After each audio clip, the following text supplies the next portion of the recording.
Hey there, Mama, and welcome back to the Moms Overcoming Overwhelm podcast, episode number 132. I'm Emily McDermott, and I am here beside you on this journey as we work together to declutter your home, head, and heart.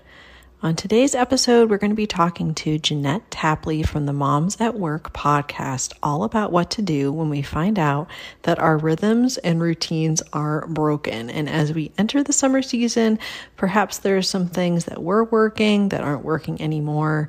And she is going to provide some practical tips on assessing and repairing these rhythms for more peace and ease in our lives. Jeanette is a podcast host, author, speaker, and friend who loves all things friendship, laughter, and a good cup of coffee. And when she's not recording her podcast, you can find her hanging out with her three favorite teenagers and handsome husband. Her heart beats for people to be heard, valued, and never alone, no matter what stage of life they find themselves in, whether navigating friendships, figuring out faith, raising a family, or life as an entrepreneur. She is the internet friend everyone needs who encourages people to walk through it. I know you're really going to enjoy this conversation with Jeanette, so we'll grab that notebook and pen and let's dive into today's conversation with Jeanette Tapley. Hey there, Mama. Are you tired of all the stuff crowding your home, calendar, and mind? Do you wish you could say goodbye to the endless to-do list running around in your head? Want to declutter but don't know where to start? You're in the right place. Welcome to Moms Overcoming Overwhelm, where you will find proven and practical solutions to declutter your home, head, and heart. Hi, I'm Emily, a wife, boy mom, and simplicity seeker. I struggled to get pregnant and felt overwhelmed until I discovered decluttering could create the physical and emotional space I needed to become a mom. Now, 2 kids later, I've transformed my life and motherhood by developing simple systems around decluttering, capsule wardrobes, kid stuff, cleaning and tidying, meal planning, time management, and more, and I can't wait to share them with you.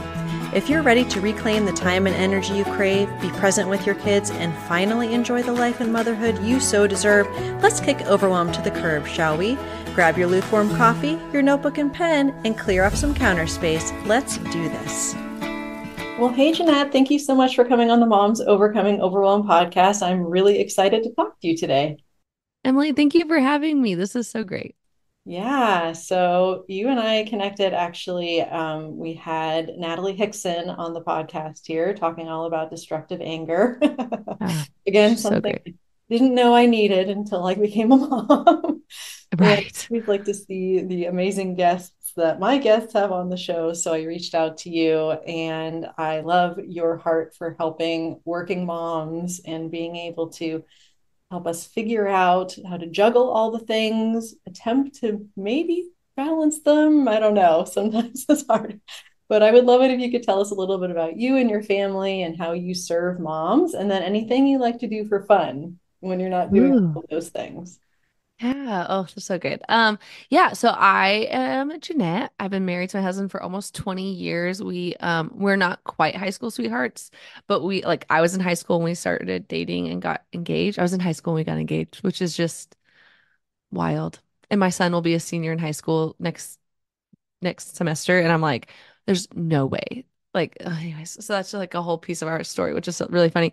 So yeah, I have 3 kiddos. I have a almost 18-year-old, almost 16-year-old, and almost 14-year-old. So we are just like we are transitioning from that like parental roles, like don't touch that, it's hot, to coaches and mentors, and it's wild to like start preparing to launch. And so as part of what we do, it's just a lot of like hanging out as a family. I serve women on the internet, and I have for about 5 or 6 years, via podcasting, via speaking and writing.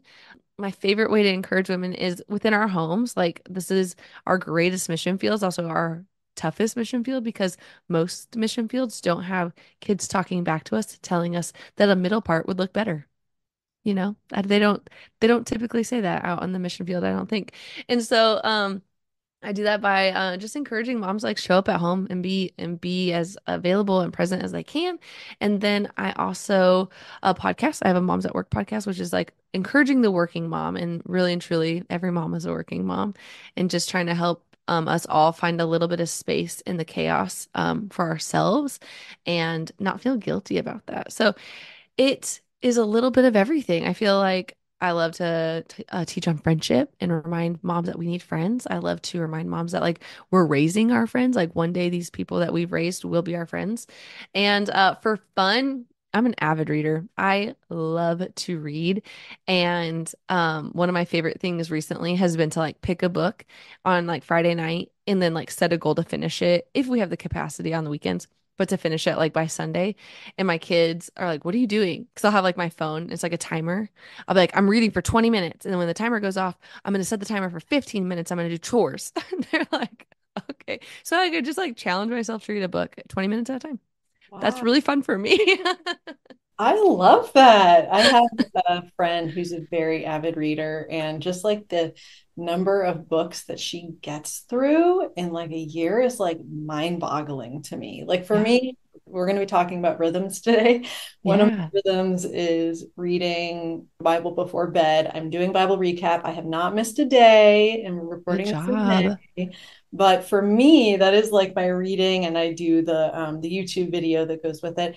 And then I don't really feel like I have more capacity to read more. Yeah. So I'm like, okay, if the only thing I'm reading in this season is the Bible, I guess it's okay.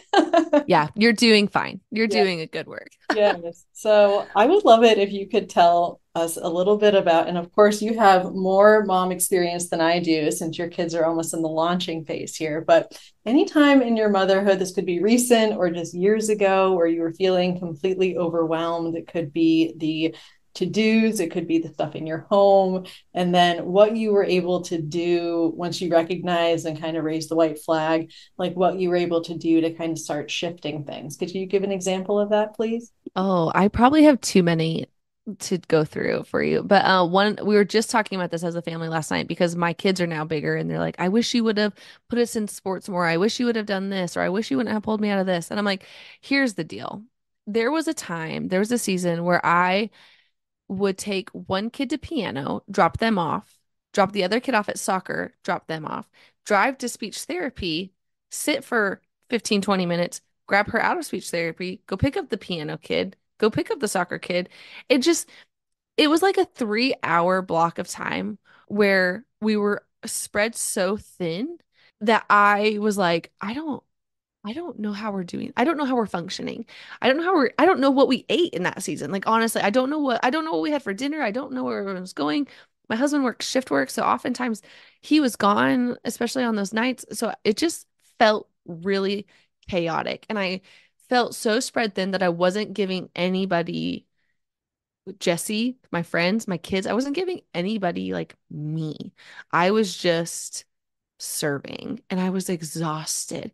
And at that same time, our daughter Zoe's adopted and she's deaf. And so she was falling behind in school, in her mainstream program. She was falling behind. And we had to make a decision on what we were going to do for her schooling. There's no way that I could homeschool her because I didn't know enough sign language. I still don't know enough sign language to do that. So we had to make a decision to send her to a residential school. Well, that meant she was going to be gone throughout our weeks and only home on the weekends. And then we were looking at our oldest who was playing soccer, but he was getting ready to age out of like the community leagues, and we'd have to go into club. And I looked at him, poor kid. I looked at him at like fifth or sixth grade, and I was like, "Are you passionate about this?" And he's like, "I'm just like fine, like I don't mind it." And I was like, if you at this age cannot tell me that you love this sport, I'm out. Like I can't do it anymore. And so I told him yesterday, I feel really guilty about that. Like because my capacity hold him from something that like he could have been great at. Like, but at the same time, as a senior in high school or coming up on a senior, he's like, yeah, it would have been fun. He's not going to go to college for it. So I was just there's just like so much of my like life then that I was like waving the white flag. This isn't working for us. So I looked at all three kids and I was like, we're pulling out of everything. We're not doing speech therapy at this program anymore. We're not doing gymnastics. We're not doing piano lessons. We're not doing soccer. We're not doing anything. We are staying home. And then it went to like Zoe moved up to the residential school and was home on the weekends because I was like, I can't justify her coming home on the weekends just to jump in the car and drive 3 hours like she needs to be home. She needs to like sit at her table and in her bed. And so I was like, okay. So that was me like really waving the white flag where I was like, this isn't working. And I have friends who operate that way and do it well. I couldn't do it anymore. And I really do believe that's one of like the greatest lessons I learned through COVID. My kids were already kind of out of that season, but when our life was forced to slow down to a halt, I was like, oh, this actually doesn't feel as different as I thought it would. And then when life started to pick back up, it was like that slow runway. And it was like, oh, okay, this feels good. Like it was kind of like you give your muscles that chance to relax and then you pick back up and you're like, oh, I'm stronger now. That's how I felt after coming back after COVID. Like, okay, we can add in some things. We can do this, we can do that. But man, it was the breaking point when I was crying in the car, dropping kids and missing things. Like I wasn't watching piano lessons. I wasn't watching speech therapy. I wasn't watching soccer. I was just bouncing like a ping pong or like a pinball all over. And so that's really what broke me. And then we just pulled out of everything. We were kind of countercultural where we're like, our kids don't play sports anymore until middle school. Yeah. Well, I love that because that would have been me. It could still be me. I don't know. My husband kind of is like, you seem really like anti-sports. I'm like, I'm not anti-sports. It's just that I want to be super mindful Yeah. about how we approach that in our family with activities because Yeah. am not someone that thrives in that environment. I know lots of people that do. And Yeah. also there's so much pressure, whether overt or just kind of the comparison that we naturally do as moms when we see the lives of other people and other families that have their kids in activities like every single night of the week. And I don't want that for our Yeah. family. And so it's like, I understood, always talking about what matters. It's like Yeah. what matters to me is that as many nights of the week as possible, we are eating dinner together Yeah. as a family, and it's not the pinball, back and forth and everything. Because, like you said, we're stressed, we're missing out. And I really applaud you for doing that because it's kind of like it's hard not to have mom guilt, like after Yeah. something like that. But then you can intentionally build things back in, and depending on the age of your kids, then you can talk to them like, okay, we're prioritizing, like we're learning how to prioritize. So if you want to prioritize one sport, what would it be? Yeah. If you would do, I always hear like one for your body, one for your brain, which I really Mhm. like. If you want to not just do a sport, maybe you do one thing that's for the brain. But I think that's so important. And we're going to be, talking about like rhythms here and when things aren't working. Like that was a great Yeah. example. Like It's not things are working. not working. And so how do we like reassess and kind of recalibrate? So thank you for sharing that. Yeah, yeah. And I think so often we don't often have the opportunity to like emergency brake on like and fully stop and reset. Like I don't think that we give ourselves that opportunity. It's like, well, we're already here, so we have to keep going. And I think that as we talk about broken rhythms, I think we have to pull the emergency brake and like take a second. Yeah, for sure. And I would love it if you can kind of talk a little bit about that, sort of like how you would define a broken rhythm. For me, I'm in a season right now that things that were working for me, it's kind Yeah. of, oh wait, that's not really working anymore. And sometimes we think like, is it just me? Like, am I doing something wrong? And of course, like the self-blame. So I would love Yeah. it if you could talk to us a little bit about like what is a broken rhythm? How can we kind of like determine or diagnose if we're having a broken rhythm in our days? Could you tell us about that? Yeah, I think for me this stemmed out of just like my to-do list overtaking me. And that was kind of like I love a planner. I love a plan. I love when walking into my office and being like, I know exactly what I'm going to do today. But when my paperwork overwhelms me, or when I don't want to step into something that I typically love, I that's a broken rhythm. Something's broken there. So it can be your workload. It can be your kitchen. Like for some reason, if the dishes just can't get done, there's a broken rhythm there. If you can't figure out not just what to cook, but like when dinners look like a mountain and you're like, I don't even know how we're gonna cook this week. Like I don't even know. Like that, like there's like that broken cog. Like you just when something so normal overwhelms you, it's like, something's amiss here. What's going on? How can we fix this broken rhythm? And that to me is a definition of a broken rhythm. When something was once working and it is no longer enjoyable, it is no longer doable, that is a broken rhythm. That's how I would define it. Yeah. Yeah, and I think that as long as we can kind of see it for what it is, like not necessarily feel guilt about it or kind of personalize it like, oh, it's something I did wrong, but this No. isn't anymore. Because there are I feel like seasons, like sometimes we think like season has to be like this long period of time, but like a season can be very short. It could be like, okay, my kids are, going to be done with school. It's coming up soon. And then that's going to be a change of a season. Yeah. And we have like a month before we go on vacation. And then that'll be a different Yeah. season, you know? So when we kind of recognize like something's not working and at least hopefully have the self-compassion to realize that it's not something that we necessarily did wrong, how do Yeah. you go about starting to like quote unquote fix something that's broken when it comes to our rhythms? Yeah, I think that we have to evaluate like where's my time going? The first thing I do is I check my screen time. If I'm overwhelmed, there's a good chance that I'm spending my more time on my phone than I need to be doing. So I check my screen time. I kind of just list out what am I doing that's like what am I filling my time with? Like what's going on? Like what's kind of like decluttering, like what's going like I have to declutter my mind. Like what's happening here? So I start that way. And I was actually just talking to a friend about this because she said, I feel like I'm burning the candle at both ends. I said, well, you are. So what matters to you? She's like, well, time, like Tuesday nights at home really matter to me. I was like, okay, so what do you have to do to change that? She's like, well, I need to change when I'm doing this so that I can have this. And I was like, okay. And she's like, and I need to make sure we're having a date night. I was like, okay, well, how do you do that? So you just have to like, you kind of, it's like gardening. And when you have weeds, you kind of, you can't just pull the weed out and be like, oh, there it is. But you have to get to the root of the weed and say like, this is what's causing issues. I have to pull it out and assess like, what is this? Where did it come from? And then make it work again. And so she asked me like, what's not working in your world right now? And I said, well, as summer hits, I want to make sure I'm having summer Fridays. I don't want to work on Fridays. She's like, what do you need to do that? I was like, well, I need to stop taking half of Monday off. Why am I not working a full day on Monday? I don't want to. So she's like, so do you want to work a half a day on Monday or do you want Fridays off? I'm like, I want Fridays off. So I have to address how I'm doing that. So I think you have to decide what matters to you. You have to lay out your time and what's actually happening. And then you kind of play have you ever done this with your calendar where you like sticky note it and then you're like, this actually can go here and this can go here. And if I'm actually doing this task already on this day, then it makes sense for me to do this task with it. And you just kind of like batch out your weeks. That's how I do it. And so I batch it all out. And for work, I'm like, oh, that works perfectly. For kids, it's a little bit different because I can't be like, we will do that for you on this day. So like my son, this is a terrible rhythm that has been broken, but he needs glasses. And we found out he needed glasses in December and it is May.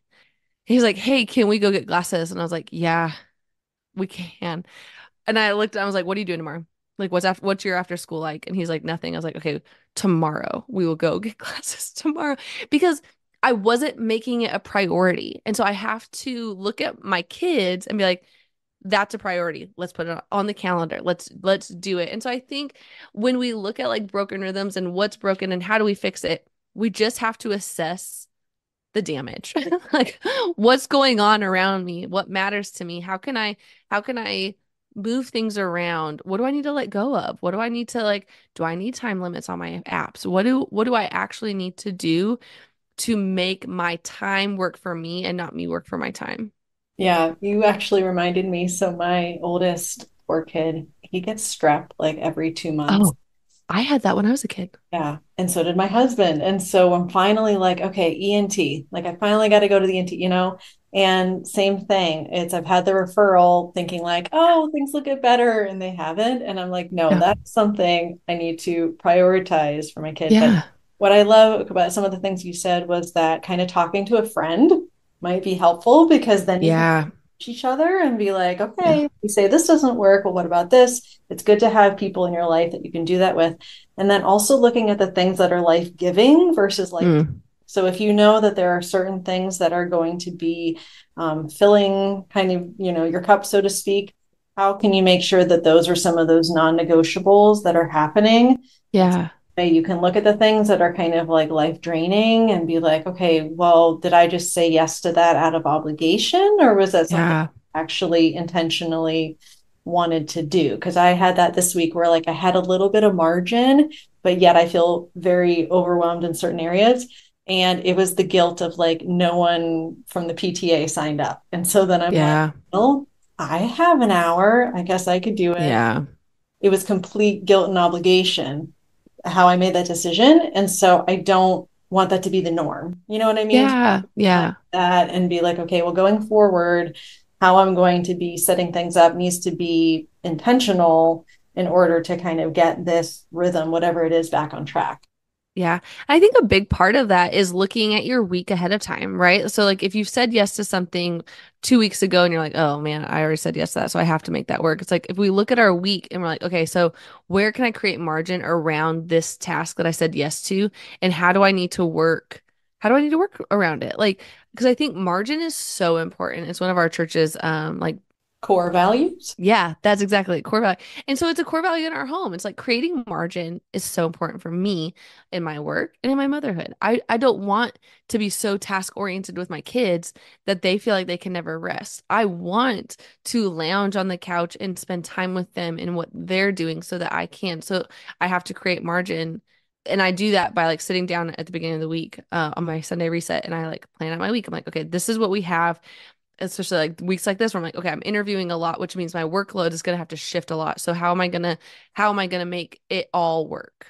Yeah, I think that the concept of margin is definitely countercultural Mm-hmm. because it is so much like, well, how much can you squeeze into each day? And then Yeah. then you are feeling like you're just going from one thing to the next to the next. And also with kids, that's one thing I want to be really intentional with them is that they're at school like a really long time and they Yeah. have, at least most days, like some of that downtime. So Yeah. something where you're looking at your days and you're like, okay, well, what are the afternoons or the evenings going to look like in this new Yep. season? Just making sure that you're kind of taking rest and margin and all of that into account. Yeah. It's interesting too. I just told I was probably talking to Jesse about it, but we had a Saturday with nothing planned. The kids had to work or something like that, but there was nothing planned. And I was like, I feel totally guilty because a lot of our friends are like, and we have older kids, so a lot of our friends are like doing the soccer games and stuff like that. So we're not in that stage. But I was like, oh, I'm feeling like oddly guilty that we don't have anything going on. And he was like, yeah, it is kind of weird. I'm like, do we plan something? And he's like, I'm actually really tired, so I'd enjoy the rest. I was like, all right, let's rest. Like let's have a lazy day. Let's like do nothing today. And but it's weird because we feel guilty for those days. And also, I've found with some people that like strikes fear into their heart. They're like, oh, we have a day for with nothing planned. Like, what's going Yeah. to happen? And it's because our kids, in my opinion, they get so used to being so hyperly, like overly scheduled Yep. that when you don't have the rest, then they're kind of like don't know what to do with themselves. Yeah. I think, especially with my kids being a little bit on the younger side, that's something that I really want to teach them. Like, rest is good. It's okay that Yeah. we're doing something every single minute, kind of like having that, Sabbath concept, especially like, on Sunday if we can, and Yeah. that can be more the norm, even if people Yeah. around us are going to like three soccer games and a lacrosse practice. It's like, hey, like that doesn't have to be us. And I Yeah. I love how when we're talking about rhythms and we're kind of reassessing that we ask the question like, what is this teaching me? And I was Mm. if you, I guess, had an example, maybe it could be with some of like the sports or activities. Have you kind of reassessed in that way where you're asking yourself like, what is this broken rhythm, trying to teach me? Is this like an opportunity to like reconnect with certain people or to reconnect Yeah. with family? Have you had anything in the last, maybe 3 to 6 months where you're like, oh, this is what this taught me, and then you were able to kind of reconnect or recalibrate things? Yeah, I think for me, it's really been I kind of fought against this like broken rhythm that like my mornings weren't working. Like my morning routine, we talked about it on the podcast where it was like people glorify this like morning routine. Well, I kind of bucked the system where I was like, I don't think I need a morning routine. I don't need it. It actually hinders me. And so as I was like kind of dissecting it with the Lord and with myself and like how my days were feeling, I was like, oh shoot, I actually think I do need a morning routine. It helps me prepare for my day. So like this broken rhythm of like, I don't actually need this. Or it's not working for me. That's really what it was this, it wasn't working for me because I was starting it too late, because I wasn't actually doing it. Like I wasn't putting effort into it. It wasn't working. And so I kind of bucked the system and I was like, I actually don't need a morning routine. I can just like sit down, have my coffee, TikTok and scroll and then work. And then I was like, I actually don't need it. It's fine. And then I did this whole deep dive into like the morning routine, why we're obsessed with it as a culture, what it actually can look like. And I like that you said that you do your Bible reading at night before bed. Is that right? And I like that because I'm like, we have been told your mornings have to look a certain way. And so I was like, okay, well, I'm gonna try to redo my morning routine and actually like see where I'm broken.